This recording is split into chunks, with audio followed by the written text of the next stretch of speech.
이번 시간에는 챕터 2 표본 설계에 대해서 기출문제 풀어보도록 하겠습니다. 자, 학습 방법은 한번 읽어보시고요. 우리가 문제를 풀면서 한번 키포인트를 정리해 나가도록 하겠습니다.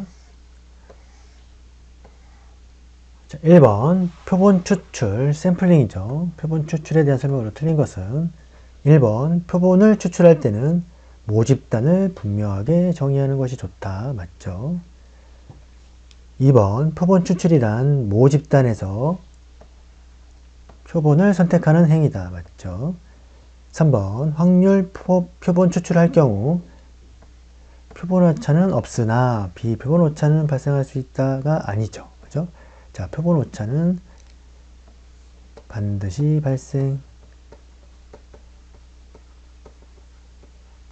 발생합니다. 그렇기 때문에 틀린 질문은 3번. 4번 일반적으로 표본이 모집단을 잘 대표하기 위해서는 가능한 확률 표본 추출하는 것이 바람직하다. 맞죠? 답은 3번. 2번 다음 중 표본 추출 대한 설명으로 틀린 것은 1번 표본조사가 전수조사에 비해 시간과 비용이 적게 든다. 맞죠? 관찰 단위와 분석 단위는 반드시 일치하는 것은 아니다. 맞죠? 모수는 표본조사를 통해 통계량을 바탕으로 추정한다. 표본조사를 통해. 맞죠? 4번 단순 무작위 추출 방법은 일련 번호와 표본 간격. 자, 우리가 표본 간격 중요한 일련 번호. 자, 중요한 거는 뭐죠? 단순 무작위가 아니라 체계적 표집이라고 합니다. 체계적. 그죠? 체계적 표집. 개통 표집. 그래서 틀린 말은 4번. 3번 표집 대표성에 대한 의미와 가장 거리가 먼 것은, 자, 우리 대표성이라는 그 말을 여러 가지 다른 말로 표현할 수가 있는데요. 첫 번째 1번 분석 결과가 일반화될 수 있는가. 대표성이랑 관계 있죠. 그 다음에 3번 표본의 통계적 특성이 모집단의 통계적 특성이 어느 정도 근접하느냐의 문제. 이것도 대표성과 관련있는 문구입니다. 그죠? 그 다음에 4번 표본이 모집단에 지니는 다양한 성격을 고루 반영하느냐.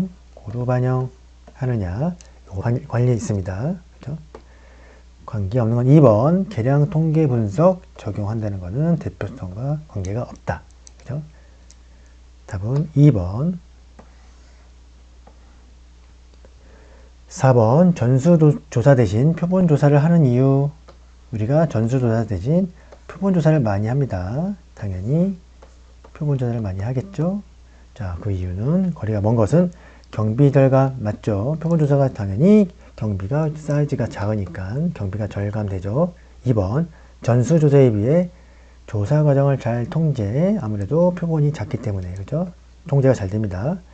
그 다음에 3번 표본 오류 줄이기 위해. 자, 이건 틀린 말입니다. 4번 광범위한 주제에 걸쳐 연구. 맞죠? 자, 우리가 전수조사 대신 표본조사를 하는 이유는 표본 오류는 반드시 발생합니다. 우리가 표본 추출 조사할 때는 반드시 발생. 그래서 표본 오류를 줄이기 위해 한다는 말은 틀린 말입니다. 이거는 표본 오류가 반드시 발생하기 때문에 뭐 줄인다, 발생하지 않는다 이런 말은 틀리다. 그래서 답은 3번. 5번 전수조사와 비교한 표본조사. 그죠? 전수조사 비교한 표본조사. 장점으로 틀린 것은 표본 오류가 줄어든다. 틀리죠. 뭐가 줄어든다? 절대 아니죠. 표본 오류는 반드시 발생. 틀린 질문 1번 시간과 비용 절약. 맞죠? 단시간에 많은 정보. 맞죠? 조사 과정을 보다 잘 통제, 정확한 자료. 맞죠? 그래서 또 이런 문구가 들어가는 거는 표본조사 할 때는 반드시 발생하기 때문에 이런 말 들어가는 거는 틀린 말입니다. 그죠? 그래서 1번. 6번 표집과 관련된 용어죠. 이번에 용어 설명으로 틀린 것은 관찰 단위란 직접적인 조사 대상. 맞습니다. 모집단이란 우리가 규명하자 하는 집단의 총체, 맞죠? 그 다음에 표집 단위란 표집 과정의 각 단계에서 표집 대상을 지칭한다. 맞습니다. 4번 표집 간격이란 표본을 추출할 때 추출되는 표집 단위와 단위의 간격을 의미하는 게 아닙니다. 자, 우리가 표집 간격은 모집단으로부터 표본을 추출할 때 추출되는 요소 간의 간격, 모집단 전체 항목수를 우리가 표본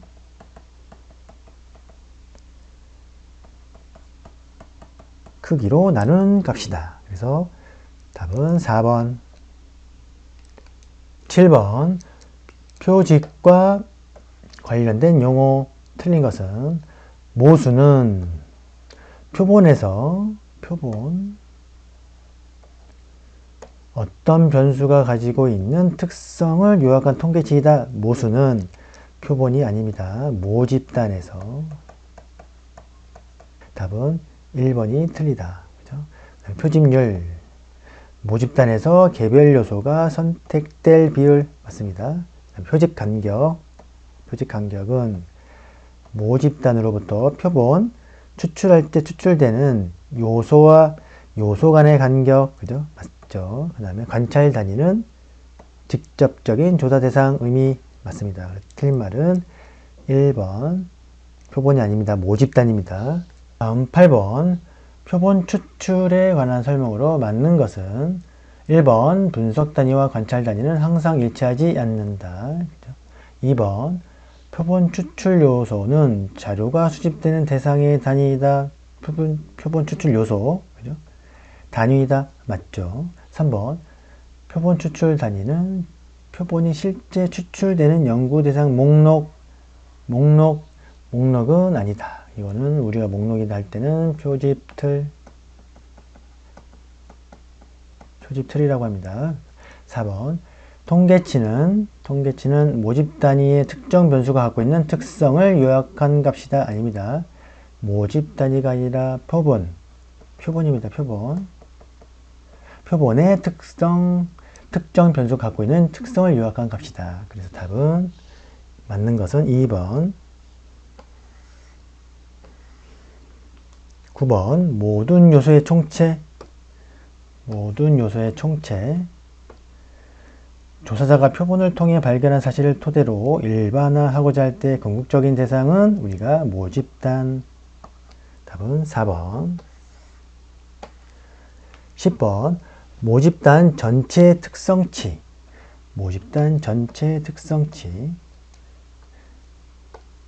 요약한 수치는 모수 용어입니다. 그죠? 그래서 답은 2번. 11번. 표본 추출을 위한 모집단 구성 요소와 표본 추출 단위가 수록된 목록 뭐라고 그랬죠? 우리가 목록은 표집틀. 그래서 답은 2번. 12번. 다음 중 표집틀 평가하는 주요 요소 가장 거리가 먼 것은 표집틀 평가하는 주요 요소에는 포괄성, 추출 확률, 효율성. 자, 이렇게 세 가지를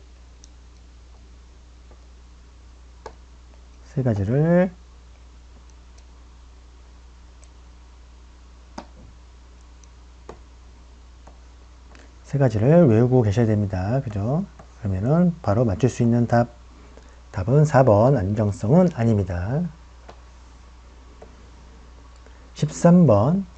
표집틀과 모집단과의 관계로 가장 이상적인 것은 당연히 표집틀과 모집단이 일치할 때, 이게 가장 이상적이라고 우리가 보는 겁니다.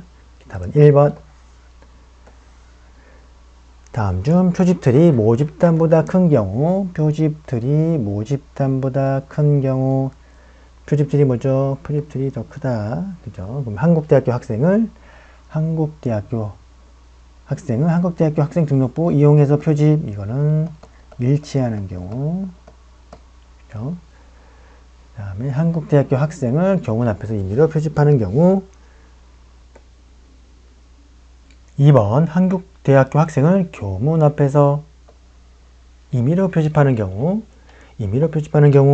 이거는 모집 단위,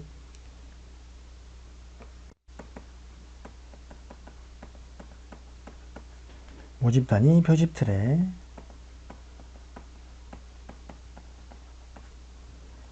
포함되지 않는 경우입니다. 3번, 한국대학교 학생을 서울지역 휴대폰 가입자 명부를 이용해서 표집하는 경우, 3번은 뭐죠?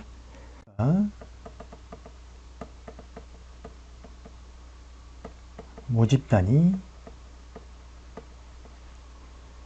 전혀 다른 경우. 4번, 한국대학교 체육학생을 한국대학교 학생 등록부를 이용해서 표집. 그러면 당연히 뭐가 크죠? 표집 틀이 더 큰 거죠. 표집한다고 그랬으니까 한국대학교 학생 등록부, 여기에는 체육도 있고 다른 것도 있고 무용도 있고 여러 가지가 있죠. 당연히 등록부에 등록되어 있는 그 범위가 훨씬 넓습니다. 그래서 우리가 표집 틀이 더 큰 경우에 해당은 되죠. 그래서 답은 4번. 같은 문제 또 나오죠. 15번, A항공사 자사의 마일리지 사용자 중 최근 1년 동안 10만 마일 이상 사용자들을 모집단으로 하면서 최근 1년 동안 10만 마일 이상 사용자를 모집단을 했습니다. 그 다음 자사 마일리지 카드 소지자 명단을 표본 프레임으로 사용. 전체에서 표본 추출을 할 때 표본 프레임 오류는 어떻게 될까요? 자사 마일리지 카드 소지자 명단을 표본 프레임. 당연히 지금 뭐가 큰 경우죠? 모집단보다 표본 틀이 더 큰 경우입니다. 그죠? 1년 동안 10만 마일 이상을 모집단을 했습니다. 당연히 1년 말고 연수가 있는 경우가 많이 있겠죠. 뭐 5년, 뭐 10년 그 이상도 될 것이고, 그렇기 때문에 자사 마일리지 카드 소지자 명단을 더 큰 범위로 보는 거죠. 표본 틀이 더 큰 경우입니다. 그렇기 때문에 답은 모집단이 표본 프레임 내에 포함되는 경우죠. 더 크니까. 답은 1번. 16번, 다음 사례에 해당하는 표본 프레임 또 나오죠. 그 다음에 A 보험회사 가입한 고객을 대상으로 만족도 조사. 조사 대상은 표본은 뭐라고 나왔죠? 조사 대상 표본은 A 보험사에 1년 동안 가입한 고객 명단이죠. 자, 그러면 이것이 표본 틀 1년이니까 당연히 더 이상도 많이 있죠. 그러니까 모집단이 더 큰 경우가 되는 거죠. 모집단이 더 크다. 그러면 1번 모집단과 표본 프레임이 동일한 경우 아니고, 모집단이 표본 프레임에 포함되는 경우가 아니고, 표본 프레임이 모집단 내에 포함되는 경우는 3번 되겠습니다. 17번, 총 학생 수가 2,000명인 학교에서 800명을 표집할 때 표집률은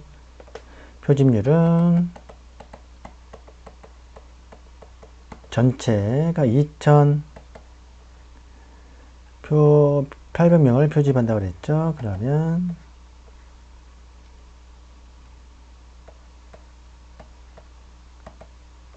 5, 4, 20, 0.4 곱하기 100을 하면 40%. 그래서 답은 2번.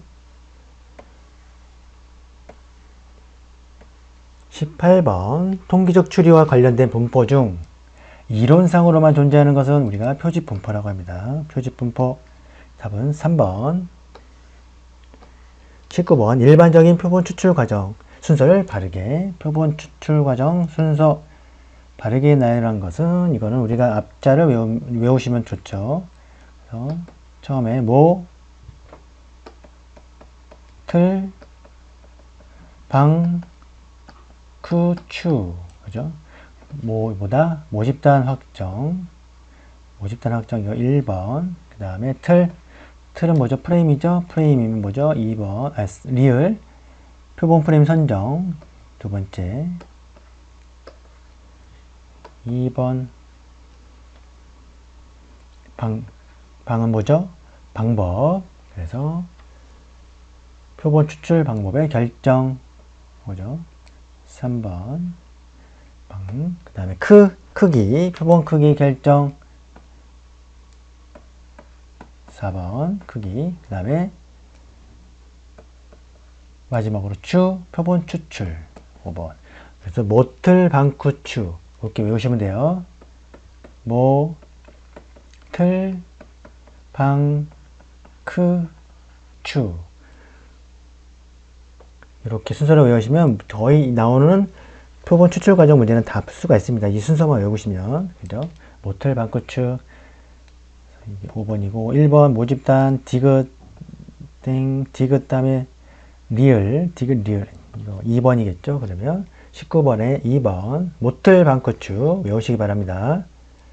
표본 추출 과정에 해당하지 않는 것은 모틀 방쿠추 프레임 방법 모집단 자금 연구 이런 문제는 쉽죠. 바로 21번 다음 중 표본 추출 과정에서 가장 먼저 해야 할 것은 뭐라고 그랬죠? 모틀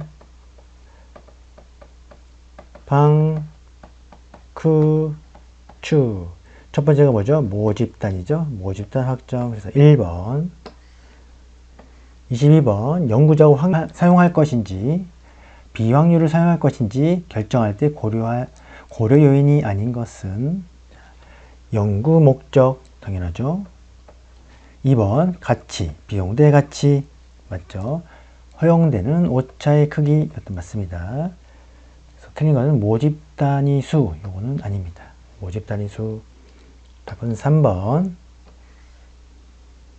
다음 중 확률 표본 추출 방법이 가장 용이한 것은 실험 이거는 비확률이죠. 현지도 비확률 참여도 비확률 서베이 설문조사는 뭐죠? 확률 표본 추출하기 가장 용이합니다. 그죠? 답은 4번 24번 확률 표본 추출 가장 중요하게 고려되어야 할 사항은 가능한 표본수를 최대로 준 것 아닙니다. 표지오차를 완전히 제거할 수 없습니다. 표지오차는 반드시 발생합니다. 3번 모든 표집 단위는 동등한 표집 확률 보장 이 말이 맞죠. 그렇죠? 답은 3번 최종 표본수의 규모는 모집 단위 크기 비례해서 결정해서 그렇지 않습니다. 답은 3번 25번 확률 표집에 대한 설명으로 옳은 것은 표본이 모집단에 대해 갖는 대표성을 추정하기 어렵지 않습니다. 가능합니다. 추정할 수 있습니다. 틀리고 모집단이 무한하게 클 경우 적용할 수 있는 표집 방법이다. 또 아니죠. 그 다음에 3번 표본의 추출 확률을 알 수 있다. 이게 맞는 말이죠. 확률의 특징이죠. 확률 표집의 특징입니다. 모집단 전체에 대한 구체적 자료가 있는 경우, 그죠? 있는 경우, 없는 경우는 비확률이다. 그죠? 비확률. 나머지는 다 비확률이겠죠? 답은 3번. 26번. 다음은 비확률 표본 추출 방법. 비교한 확률 표본 추출 특징. 맞는 것을 모두 고르시오. 연구 대상이 표본으로 추출될 확률이 알려져 있다. 맞죠? 표본 오차 추정이 가능합니다. 무작위 맞죠? 확률은 무작위 맞다. 시간과 비용이 적게 들지 않습니다. 많이 든다. 적게 드는 건 비확률. 그죠? 그래서 맞는 것은 기억 티그. 그래서 답은 4번. 27번. 이번엔 비확률 표집에 관한 설명으로 옳은 것 모두 고르시오. 표집들이 없는 경우 맞죠. 연구자의 편견이 개입 맞죠. 비확률이니까. 질적 연구, 빈번히 활용 맞습니다. 비확률은 질적. 그럼 확률은 뭐죠? 반대로 확률, 표집은 뭐를? 양적 연구에 활용되죠. 양적 확률은 리얼 연구 결과를 일반화 할 수 있는 것은 뭐죠? 일반화 확률입니다. 확률. 그죠? 확률. 리을은 틀리고 맞는 건 기역, 니은, 디귿. 기역, 니은, 디귿 1번. 28번. 비확률 표본 추출 방법과 비교한, 또 비교한 확률 표본 추출 설명으로 틀린 것은 확률입니다. 확률. 그죠? 비용과 많이 든다. 맞죠? 표본 오차 추정이 가능하다. 맞죠? 무작위. 특징이죠. 무작위. 표본 분석 결과 일반에 제약이 있지 않죠. 확률이기 때문에 답은 4번. 29번. 확률 표본 추출법과 비확률 추출법 틀린 것은 확률은 표본으로 추출될 확률이 알려져 있다. 맞죠? 비확률은 표본으로 추출될 확률이 알려져 있지 않은 경우 맞습니다. 2번. 확률 표본 추출 표본 분석 결과 일반화 가능. 맞죠? 비확률은 일반화 제약 맞습니다. 확률 표본 추출법은 표본 오차의 추정이 가능하고 비확률 추출법은 추정이 불가능하다. 반대로 됐죠. 틀린 건 3번. 일반적으로 확률 시간과 비용이 많이 들고 맞죠? 비확률은 시간과 비용이 적게 든다. 맞습니다. 답은 틀린 거는 3번. 30번. 다음 중 사회조사에서 비확률 추출을 많이 사용하는 이유로 가장 적합한 것. 저희가 사회조사를 할 때는 확률보다 당연히 비확률을 많이 씁니다. 그 이유로 가장 적합한 이유는 뭘까요? 표본 오차가 적게 나타난다? 아니죠. 비확률입니다. 비확률. 모집단에 대한 추정이 용이하다? 아닙니다.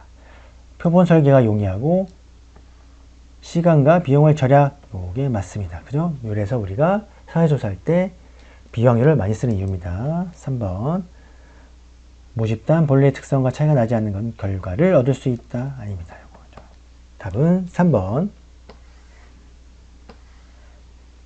31번. 다음 중 표직 방법 관한 설명으로 틀린 것은 편의 표집은 뭐죠? 우리 편하게 하는 거죠. 그래서 이거는 편의는 뭐다? 비확률. 표본의 대표성 확보하기 어렵다. 왜죠? 비확률이기 때문에. 당연히 맞죠. 할당, 이것도 비확률이죠. 비확률.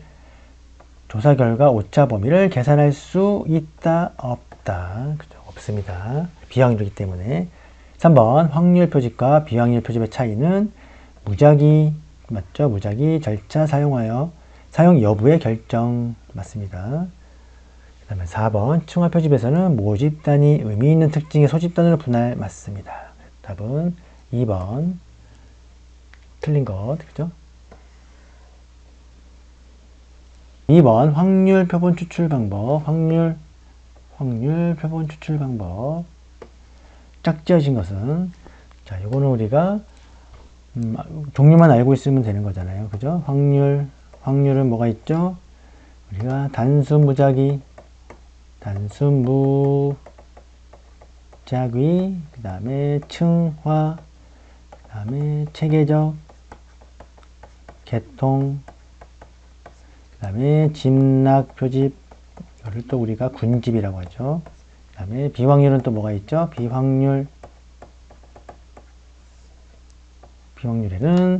편의, 그 다음에 할당, 그 다음에 판단, 유의, 그 다음에 또 뭐 있죠? 눈덩이. 자, 요거는 확률과 비확률을, 종류를 알고 있어야 됩니다. 반드시 외우고 있어야 되고 문제를 풀 수 있습니다.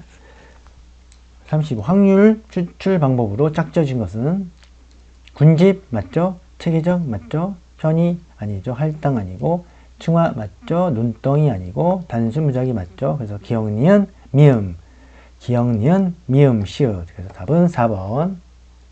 외우고 있으면 푸는 문제입니다. 그죠? 33번. 다음 중 표본의 대표성이 가장 큰 표출 방법은 뭘까요?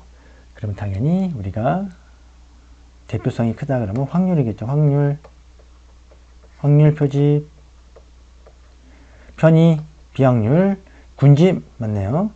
판단, 비확률, 할당, 비확률. 그래서 군집 답은 3번. 비확률 표집 방법이 아닌 것은 편의 맞죠? 유의 맞죠? 집락 아니죠? 눈덩이 맞죠? 답은 3번. 35번 다음 중 비확률 표본 추출 해당하지 않는 거 비확률입니다. 비확률 편의 비확률 맞죠? 할당 맞죠? 판단 맞죠? 자, 불비례 층화 표본 이거 층화죠? 층화의 종류입니다. 층화에는 비례와 불비례가 있습니다. 불비례 또 우리가 비비례 또 같은 말로 가중 표집이라고도 합니다. 그래서 이거는 시험 문제 이것도 나오니까 잘 알아두셔야 돼요. 비례, 불비례. 답은 1번. 36번 단순 무작위 추출법. 단순 무작위 추출법에 대한 설명으로 맞는 것은 자, 단순 무작위 하면 뭐가 생각나야 되죠? 우리가 벌써 확률이다. 머리에 떠올려야 됩니다. 비확률이다? 아닙니다. 표본이 모집단 전체에서 추출된다. 전체에서 맞습니다. 그죠? 난수표 또는 할당표. 난수표는 맞는데 할당은 아닙니다. 이거는 할당표를 이용하는 건 할당 표지. 그죠? 틀리고 모집단의 평균에 가까운 요소가 평균에 멀리 떨어진 요소보다 표본으로 추출될 확률이 크다가 아니라 같다, 동일하다. 그죠? 이게 확률 표본 추출의 특징이죠. 틀리고 답은 2번. 37번 또 단순 무작위 옳지 않은 것은 단순 무작위보다 확률이다. 머릿속에 바로 튀어나와야 되죠. 확률 난수표 이용한다. 확률 맞죠. 그 다음 모집단을 가장 잘 대표한다. 확률이니까 3번 모집단의 조사 단위에 대한 표본으로 뽑힐 기회가 동등 맞죠. 동등하다 맞습니다. 1, 2, 3번 다 맞네요. 4번 모집단의 구성료를 정확히 파악하여 명부를 작성하여야 한다. 37번 단순 무작위 표본 추출 대한 설명으로 옳지 않은 것은 1번 난수표를 이용한다. 그죠? 맞죠? 왜냐하면 단순 무작위는 확률 표집이다. 그죠? 2번 모집단을 가장 잘 대표하는 표본 추출 방법이다. 가장 잘 대표하는 표본 추출이 아닙니다. 3번 모집단의 모든 조사 단위는 표본으로 뽑힐 기회가 동등 맞죠? 4번 모집단의 구성요소를 정확히 파악, 명부 작성 맞습니다. 자, 우리가 2번이 틀린 말입니다. 그래서 모집단을 가장 잘 대표하는 표본 추출은 우리가 층화라고 할 수 있습니다. 층화도 조건이 있어요. 층화가 잘 이루어져야 합니다. 이루어져야. 그래서 단순 무작위 다른 것보다 훨씬 대표한다고 우리가 볼 수 있는 거죠. 그렇기 때문에 답은 2번 가장 잘 대표한다고 해서 틀린 거죠. 가장 잘 대표하지 않습니다. 그래서 단순 무작위 설명으로 틀린 것은 단순 확률 표본이 모집단으로부터 추출 맞죠. 모든 요소가 동등 확률 추출 맞습니다. 구성 요소가 바로 표집 단위가 되죠. 된다. 답은 3번. 난수표를 이용하는 것이다. 사용하는 것이다. 맞습니다. 답은 3번. 39번. 다음 중 단순 무작위 표집 통하여 자료 수집하기 어려운 조사. 자, 그러면 단순 무작위 표집할 때는 모집단에 대한 정확한 정의, 완전한 표집 틀을 구성할 수 있을 때 사용합니다. 그래서 조세제도 개혁에 대한 중산층 찬반 태도의 조사하기 위해서는 단순 수집하기가 어렵죠. 왜냐하면 중산층을 정확하게 정의할 수가 없어서 그렇습니다. 그래서 우리가 답을 중산층의 찬반 태도는 명확하지가 않기 때문에 하기 힘들다. 그렇죠? 신용카드 이용자 정의도 명확하죠. 고등학생, 그 다음에 시험 응시자. 그래서 답은 2번. 40번 일반적으로 표집 방법 간의 표집 효과를 계산할 때 준거가 되는 거.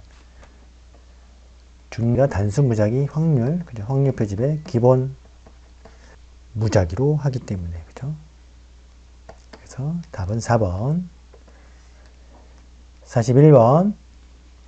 다음 표본 추출 방법 중 표집 오차 추정이 확률적으로 가능한 것은, 자, 확률적으로 가능한 건 뭐죠? 확률 표집이죠. 확률 찾으면 되겠네요. 할당, 비확률, 편의 비확률, 판단 비확률. 답은 4번 단순 무작위. 답은 4번. 42번 단순 무작위 표본 추출에 따른 표본 평균의 분포가 갖는 특성이 아닌 것은 1번 표본 평균의 분포는 모집단 평균을 중심으로 대칭형이다. 대칭형이다. 그죠? 2번 표본 평균의 분포의 평균은 모집단 평균과 같은 것이 아니다가 아니고 같다. 3번 큰 표본을 사용할수록 표본 평균의 분포는 모집단 평균 근처에 집중적으로 나타난다. 맞습니다. 집중적으로. 4번 표본 평균의 분포는 모집단 평균 근처가 가장 밀집되어 있고 평균에서 떨어질수록 적어진다. 가장 밀집, 떨어질수록, 멀어질수록, 떨어질수록 적어진다. 평균에서. 그죠? 이 그림을 일단은 보시고, 이 문제는 뭐 쉽지는 않은데, 우리가 그 통계 과목 공부한다면 더 쉽게 다가올 수 있습니다. 그래서 이 문제는 정리, 중심, 극한 정리, 그 문제입니다. 그래서 중심, 극한 정리는 매우 불규칙한 분포도 충분히 많은 수를 더하면 중심, 극한 정리에 따라 정규 분포로 수렴한다. 그 뜻입니다. 이 중심, 극한 정리가. 그래서 아무리 많은 분포도, 불규칙한 분포도 계속 수를 더하면 정규 분포로 수렴한다. 그 뜻입니다. 그래서 나중에 한번 다시 볼 기회가 있을 겁니다. 답은 2번. 43번. 모집단에 대한 정보를 담은 명부를 표집툴로 해서 일정한 순서에 따라 표본을 추출. 자, 우리가 일정한 순서 나오면 뭐죠? 일정한 순서. 체계적 표집이다. 일정한 순서. 같은 말로 개통. 답은 2번. 44번. 모집단을 구성하고 있는 요소들이 자연적인 순서 또는 일정한 질서에 따라 배열된 목록에서 매 K번째 구성요소 추출. 이것도 체계적 표집. 나중에 또 문제 나올 때 한번 다시 보겠습니다. 체계적 표집입니다.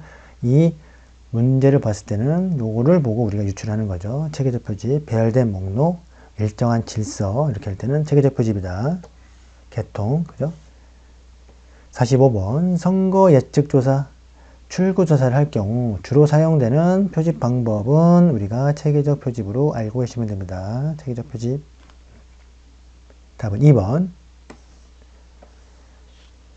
46번 어떤 공정으로부터 제품이 생산되어 나오는 경우 일정 시간 간격마다 하나의 표본을 뽑는다거나 수입품 검사에 있어서 선창이나 창고에서 표본을 뽑게 되면 내부나 밑에서 표본이 펴펴지는 것이 어렵기 때문에 운송 중에 일정 시간마다 표본을 뽑는다 했을 때 뭐라고 그랬죠? 우리가 체계적 개통 표집이다.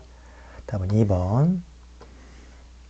47번 서울 지역 전화번호를 이용하여 최초의 101번째 사례를 임의로 결정한 후 계속 200일, 300일, 400일 번째 순서로 뽑는 방법은 뭐죠?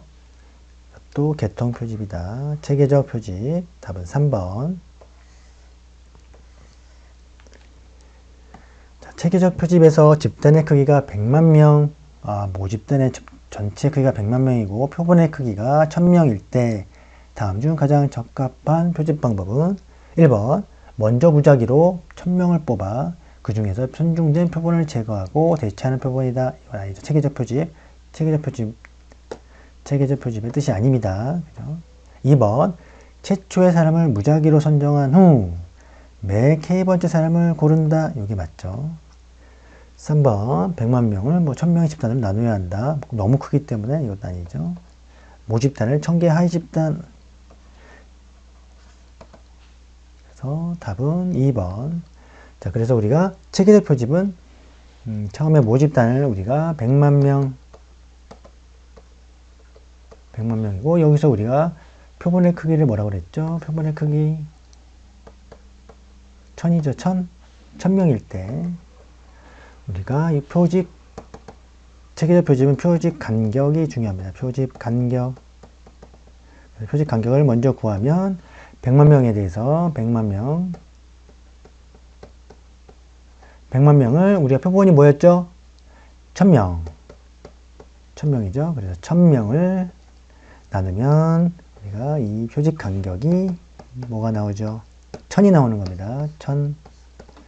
그래서 표집 간격을 1부터 1000, 또 1001부터 2000, 이런 식으로 계속 만드는 거죠. 1000개를. 그래서 요게 개통 표집이다. 그래서 여기서 우리가 뭘 뽑죠?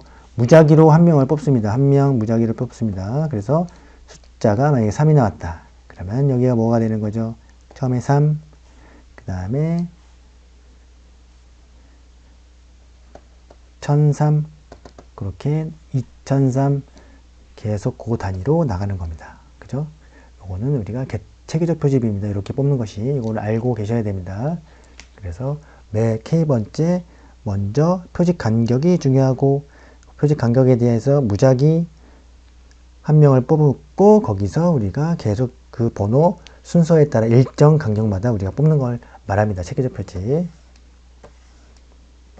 자, 체계적 표집 이용하여 5000명을 구성된 모집단. 벌써 모집단 했죠?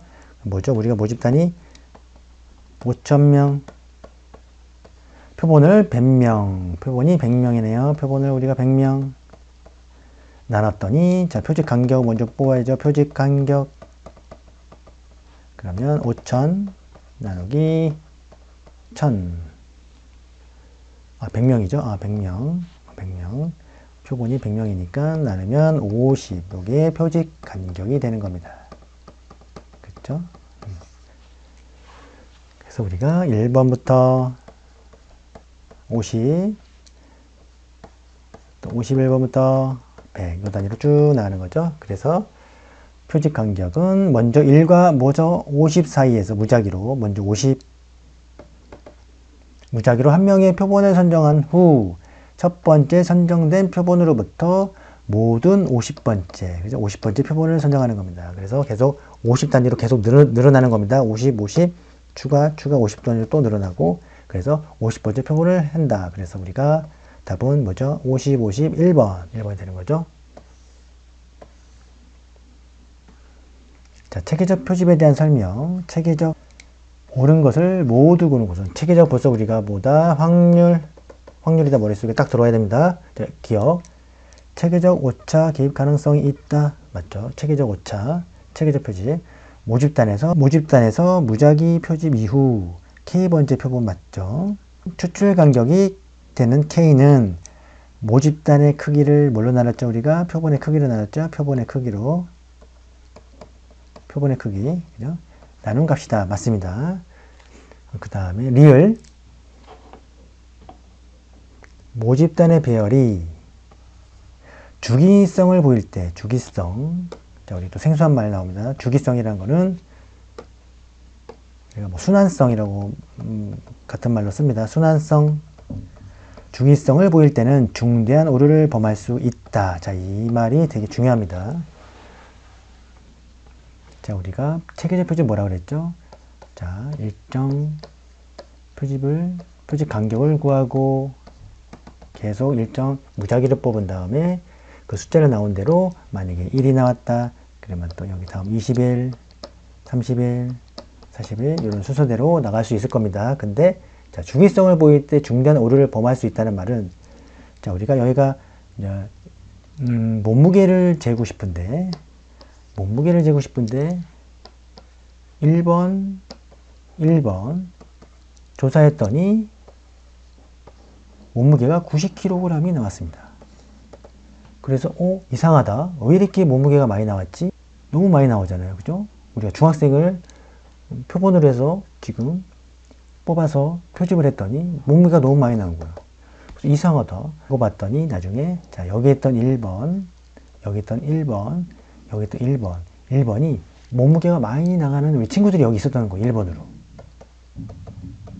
그랬더니 이런 주기성을 우리가 체계적 표집은 주기성으로 뽑았더니 이런 부작용이 있는 거죠. 오류를 범할 수 있는 그런 상황이 된 겁니다. 그래서 어떻게 보면 단점이죠. 이런 배열이 주기성을 보일 때는 물론 편한 점도 되게 있습니다. 그래서 우리가 체계적 표집을 하는 건데 그 양면적으로 우리가 이런 주기성을 보일 때는 중대한 오류를 범할 수 있어서 나온 말입니다. 이렇게 주기성을 보일 때는 중대한 오류를 범할 수 있다. 이렇게 우리가 머릿속에 알고 계시면 다른 문제 나와도 풀 수 있습니다. 그렇게 머릿속에 생각하고 계시면 되겠습니다. 그래서 51번 답은 그래서 뭐죠? 다 맞는 말이죠. 다 맞는 말에서 기역, 니은, 디귿, 리을 4번 51번 개통 표집 또 나오죠. 설명으로 거리가 먼 것은 개통 확률이다.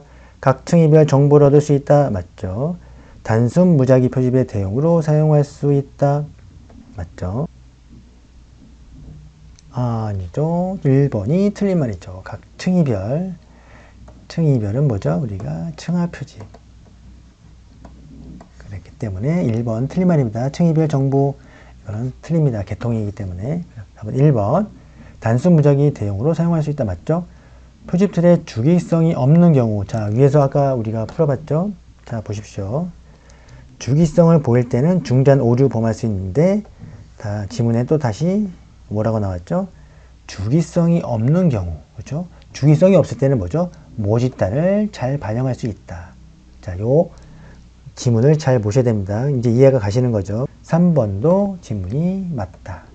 4번 최초의 표본 집단을 무작위 선정 맞죠? 다음에 K번째 표본 추출하는 걸 개통이라고 우리가 합니다. 그래서 답은 1번, 요거는 층화.